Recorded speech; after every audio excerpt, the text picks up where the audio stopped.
আসসালামু আলাইকুম অডিয়েন্স, আশা করি আপনারা সকলে ভালো আছেন। আপনারা অনেকে ফেসবুক ইউজ করে থাকেন, কিন্তু আপনারা ফেসবুকের ভাষাটা ল্যাঙ্গুয়েজটা চেঞ্জ করবেন, এটা কিন্তু অনেকে জানেন না। তাহলে আজকের এই ভিডিওটা সম্পূর্ণ ধৈর্য সহকারে দেখতে থাকুন। আজকের এই ভিডিওতে আমি আপনাদেরকে শিখিয়ে দেবো কিভাবে আপনারা ফেসবুকের ল্যাঙ্গুয়েজ চেঞ্জ করবেন। ভিডিওটা ভালো লাগলে অবশ্যই ভিডিওতে লাইক, কমেন্ট, সাবস্ক্রাইব এবং শেয়ার করে পাশে থাকবেন। আপনারা শুরুতে চলে যাবেন আপনাদের ফোন গ্যালারিতে, যাওয়ার পরে ফেসবুকটা ওপেন করে নেবেন।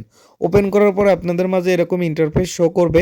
এখান থেকে জাস্ট এই যে থ্রি ডট লাইন রয়েছে, এখানে একটা ক্লিক করে দেবেন টিক মার্কে। ক্লিক করার পর আপনাদের মাঝে এরকম ইন্টারফেস শো করবে। এখান থেকে জাস্ট কি করবেন, স্ক্রল করে একটু নিচে আসবেন।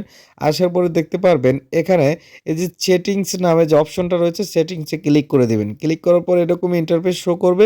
এখান থেকে জাস্ট আপনারা ল্যাঙ্গুয়েজ নামে একটা অপশন আছে, ভাষা, এই ল্যাঙ্গুয়েজে ক্লিক করবেন। এখানে পৃথিবীর সমস্ত ভাষা কিন্তু আপনারা ইউজ করতে পারবেন।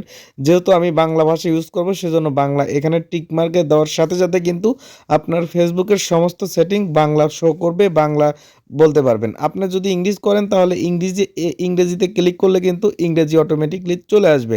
এভাবে কিন্তু আপনাদের ফেসবুক আইডির সমস্ত ভাষা কিন্তু আপনারা চেঞ্জ করতে পারবেন। পৃথিবীর যে কোনো ভাষা কিন্তু আপনারা এখান থেকে ব্যবহার করতে পারবেন এই টিক মার্কে ক্লিক করে। আর আপনাদের কাছে সবসময় রিকোয়েস্ট থাকবে, আমাদের এই চ্যানেলে এরকম ভিডিও সবসময় তুলে ধরা হয়। ভিডিওটা ভালো লাগলে লাইক, কমেন্ট, সাবস্ক্রাইব, শেয়ার করে দিবেন।